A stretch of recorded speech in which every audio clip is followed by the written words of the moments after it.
190 million pound, जो कि बदतरीन बददेहांती से उन्होंने इसको बजाय हुकूमत पाकिस्तान के अकाउंट में, ख़जाने में जमा कराते उन्होंने अपना एक ख़यानत और बददेहांती से इसको ऐसे अकाउंट में भेज दिया जिसका कि पाकिस्तान के ख़जाने से कोई ताल्लुक़ नहीं था। चीफ जस्टिस साहब का शुक्रिया अदा करना चाहता हूँ का उन्होंने मेहरबानी से कहा कि ये पैसा हुकूमत पाकिस्तान का है, पाकिस्तान के अवाम का है। ये फ़ंड जिस तरह चाहे हुकूमत पब्लिक वेलफेयर के लिए इस्तेमाल कर सकती है। 190 मिलियन पाउंड सुप्रीम कोर्ट के अकाउंट में आए। 190 मिलियन पाउंड को बददियानती से ऐसे अकाउंट में भेजा गया जिसका पाकिस्तान के ख़जाने से कोई ताल्लुक़ नहीं था। वज़ीर आज़म शहबाज शरीफ का दानिश यूनिवर्सिटी की स्टीयरिंग कमेटी से खिताब कहा।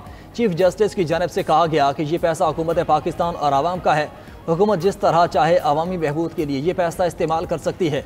वज़ीर आज़म का दानिश स्कूल के बाद दानिश यूनिवर्सिटी बनाने का ऐलान। कहा, दानिश यूनिवर्सिटी को ऐसा इदारा बनाएंगे जो दुनिया में नाम पैदा करेगा। ये इदारा नौजवान नस्ल के मुस्तकबिल को संवारने के लिए अहम संगे मील साबित होगा।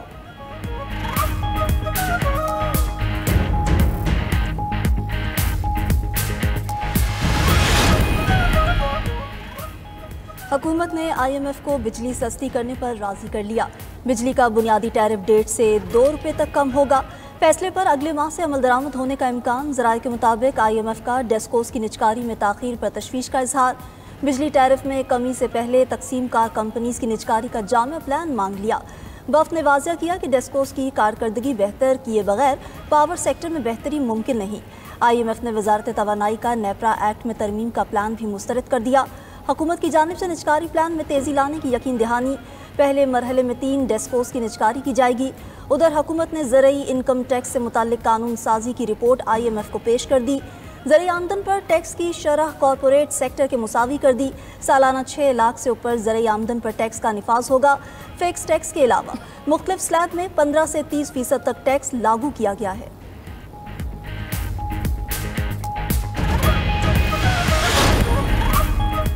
रवा माली साल में रिकॉर्ड 36 अरब डॉलर की तरसीलात ज़र आई। फरवरी में 3 अरब 10 करोड़ डॉलर आए। वजीर खजाना मोहम्मद औरंगजेब की गुफ्तगू। बोले, मुल्क मुआशी तौर पर मुस्तहकम हो रहा है, पायदार तरक्की के अहदाफ पाने के लिए पुरअज़्म है। स्टेट बैंक के सर्वे में सरमायाकारों का एतमाद जाहिर हो रहा है। तमाम चीज़ें बेहतरी की तरफ गामजन हैं। पहली बार चीनी स्मगल नहीं हुई, बरामद हुई और ज़र मुबादला आया है।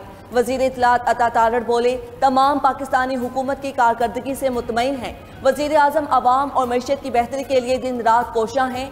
महंगाई कंट्रोल करने के लिए वज़रा की निगरानी में कमेटी भी बना दी है। उधर वज़ीर ख़जाना से अक़वाम मुत्तहिदा के रेजिडेंट कोऑर्डिनेटर की मुलाकात। मोहम्मद औरंगजेब ने मौसमियाती फंडिंग और ग्रीन तवानाई की मुंतकली पर बातचीत की। वज़ीर ख़जाना ने तरक्याती शराकतदारों से तकनीकी ताउन तेज़ करने पर जोर दिया। I am the leader of the opposition. What? You are a law minister, so remain there. This is आप जो है डिक्टेट करते हैं। अपने आप पे मेरा करें, मैं आपसे दस्त मुझे डिक्टेट ना किया। मैं आप भी डिक्टेट नहीं करें चेयर को।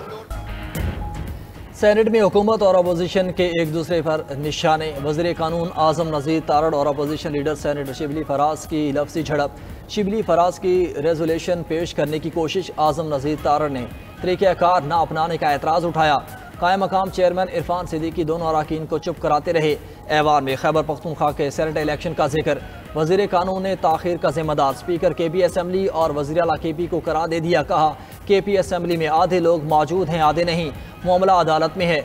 PTI ने तहरीक अदम एतमाद से बचने के लिए गैर आइनी इक़दाम किए। असम्बली की तहलील पर आर्टिकल 6 का केस बनता था। हमने सियासी बुर्दबारी का मुजाहरा करते हुए आर्टिकल 6 की कार्रवाई नहीं की। आज अगर ये असम्बली गैर कानूनी है तो आप लीडर ऑफ अपोजिशन क्यों बने? शिबली फराज ने जवाब में कहा कि हमें मालूम है तहरीक कैसे लाई गई थी। आईने पाकिस्तान का गलत इस्तेमाल किया गया। सेनेटर हामिद खान ने इज़हार ख्याल किया, सुप्रीम कोर्ट ने मखसूस नशिस्तें PTI को देने का फैसला दिया था। स्पीकर ने खत लेकर सुप्रीम कोर्ट के फैसले पर अमल करने से क्यों रोका? जिस पर वज़ीर कानून ने जवाब दिया, स्पीकर का खत पार्लियामान का फैसला था। पार्लियामान से ही सब इदारे ताकत हासिल करते हैं। ऐवान में सेनेटर अब्दुल कादिर की माहौलियाती तब्दीलियों से मुतल्लिक़ करारदाद मुतफ़िक़ा तौर पर मंजूर।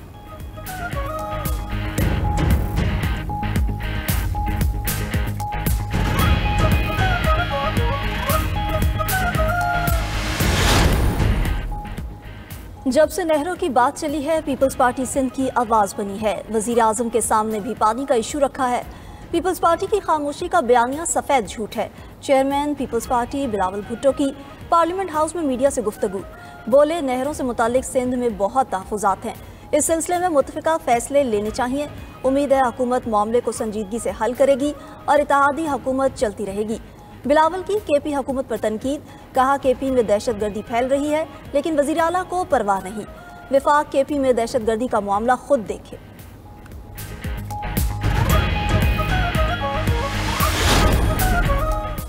अगर पार्लियामेंट पर हमला हो तो ट्रायल इंसदादे दहशतगर्दी अदालत में चलेगा, लेकिन अगर हमला फौजी तनसीब पर हो तो ट्रायल मिलिट्री कोर्ट में क्यों चलेगा? ये तफरीक किस उसूल के तहत की जाती है? मिलिट्री कोर्ट से मुतल्लिक केस में जस्टिस जमाल मंदोखेल का सवाल। वकील ख्वाजा हारिस ने कहा सुप्रीम कोर्ट ने करार दिया था कि सिविलियन का ट्रायल भी हो सकता है। जस्टिस जमाल ने कहा पहले मिलिट्री कोर्ट्स में ट्रायल सिर्फ आर्म्ड फोर्सेस के मेंबरान का होता था, फिर आर्मी एक्ट में सेक्शन डी को शामिल किया गया। आर्म्ड फोर्सेस और सिविलियंस के गठजोड़ की बुनियाद पर फौजी अदालतों में ट्रायल हुए। फौजदारी कानून में तो गाली देना भी जुर्म है, इसकी सजा मुतय्यन है, तो क्या आर्म्ड फोर्सेस के मेंबरान को किसी सिविलियन के गाली देने पर ट्रायल मिलिट्री कोर्ट्स में होगा? जस्टिस नईम अख्तर अफगान ने कहा मौजूदा अपील में बार बार FB अली केस का जिक्र किया जा रहा है। FB अली को मौजूदा केस से नहीं मिलाया जा सकता है। मौजूदा केस अपनी नौयत का पहला केस है। मजीद समाअत कल तक मुलतवी। सुपर टैक्स खास मकसद पर एक मरतबा के लिए लगाया गया था। एक मरतबा सुपर टैक्स लागू करने के बाद क्या क़यामत तक चलेगा? सुप्रीम कोर्ट में सुपर टैक्स से मुताल्लिक़ केस में जस्टिस मोहम्मद अली मज़हर के रिमार्क्स। जस्टिस जमाल मंदोखेल ने कहा कि सुपर टैक्स दहशतगर्दी के खिलाफ ऑपरेशन के मुतासरीन की बहाली के लिए था। हकीकत यह है कि दहशतगर्दी का हर रोज़ सामना करना पड़ता है। FBR के वकील रज़ा रबानी ने कहा दहशतगर्दी के खिलाफ जंग मुसलसल अमल है। कंपनी के वकील मखदूम अली ने कहा कि हुकूमत ने सुपर लेवी टैक्स 2015 में लागू किया जो 2022 तक जारी रहा। इब्तिदाई तखमीना 80 अरब रुपए इकट्ठे करने का था, नहीं मालूम कितनी रकम इकट्ठी हो चुकी। हुकूमत से पूछा जाए कितना टैक्स इकट्ठा हुआ। जस्टिस जमाल मंदोखेल बोले ये दास्तान बड़ी लंबी हो जाएगी। बेंच ने केस की समाअत कल तक मुलतवी कर दी।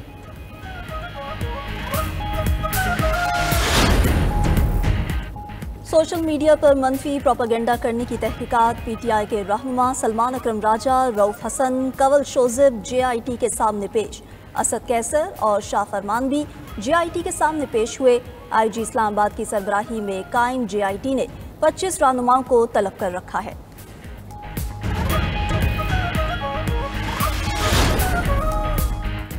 जुनैद अकबर की जेर सदारत पब्लिक अकाउंट्स कमेटी का इजलास। NDMA फंड्स की कम इंटरेस्ट रेट्स पर इन्वेस्टमेंट से 80 करोड़ रुपए के नुकसान से मुतल्लिक ऑडिट एतराज़ का जायजा। उमर अयूब बोले छोटा मोटा नहीं, 80 करोड़ रुपए का नुकसान हुआ है, कौन जिम्मेदार है? एडिशनल सेक्रेटरी वजारत खजाना ने कहा ये ऑडिट पैरा बनता ही नहीं, जिस पर उमर अयूब ने कहा ऑडिट नहीं बनता तो फिर PAC ही बंद कर दें।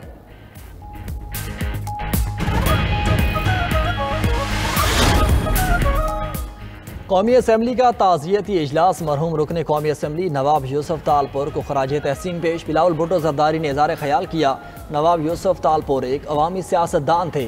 उन्होंने जनरल ज़िया और जनरल परवेज़ मुशर्रफ की आमरीत का डट कर मुकाबला किया। आमरों के दौर में सियासी कारकुनान से नारवा सलूक तारीख का हिस्सा बन चुका। वज़ीर दिफा ख्वाजा आसिफ का कहना था कि नवाब यूसुफ तालपुर ने पार्टी के साथ मुस्तकिल मिजाजी के साथ वफादारी निभाई। अपोजिशन और इक़्तिदार में साबित कदमी के साथ पार्टी के साथ खड़े रहे। उनकी खिदमात को हमेशा याद रखा जाएगा।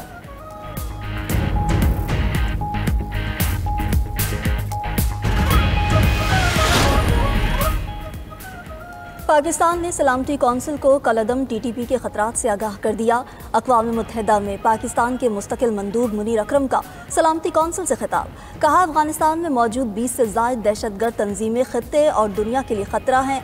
कलअदम TTP अफगानिस्तान में सरगर्म सबसे बड़ी दहशतगर्द तंजीम है जो दीगर दहशतगर्द तंजीमों के लिए छतरी तंजीम बन रही है। ठोस शवाहिद हैं कि दहशतगर्द हमले काबुल हुकाम की सरपरस्ती में हो रहे हैं। कलअदम TTP सरहदी महफूज पनागाहों से पाकिस्तान पर हमले करती है। BLA और मजीद ब्रिगेड भी पाक चीन इक़्तिसादी ताउन को सबूताश करने की कोशिश कर रही। अफगान अबूरी हुकूमत खित्ते को लाहक खतरात से निमटने में नाकाम है। पाकिस्तान तमाम खतरात को ख़त्म करने के लिए ज़रूरी इक़दामात करेगा। पाकिस्तान, अफगानिस्तान समेत कई मुमालिक पर अमरीकी सफरी पाबंदियों की तलवार लटकने लगी। ट्रंप इंतजामिया की रवा हफ्ते नया एग्जेक्टिव ऑर्डर जारी करने की तैयारी। फहरिस्त में इराक, ईरान, लेबनान, लीबिया, फलस्तीन, सोमालिया, सूडान की शमूलियत मुतवक्के।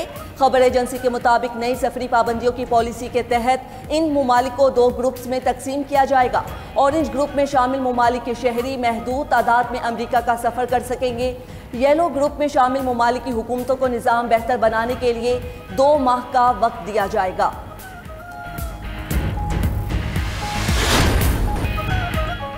रमज़ान का पहला अशरा इख्तिताम के करीब। महंगाई कम होने के बजाय मज़ीद बढ़ गई।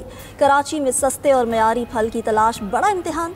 सेब बदस्तूर 400 रुपये किलो, तरबूज 250 रुपये, चीकू और अमरूद 300 रुपये किलो से कम ना हो सका। केला 300 रुपये और किन्नू 500 रुपये दर्जन फ़रोख्त। झंग में अंगूर की फ़ी किलो कीमत 1500 रुपये और स्ट्रॉबेरी की 650 रुपये तक जा पहुँची। इंतज़ामिया खामोश तमाशाई। उधर चिन्योट में रमज़ान निगहबान पैकेज के तहत इमदादी रकूम की तकसीम बदनज़मी का शिकार। मुस्तहकीन से गैर कानूनी कटौती का सिलसिला भी ना रुक सका।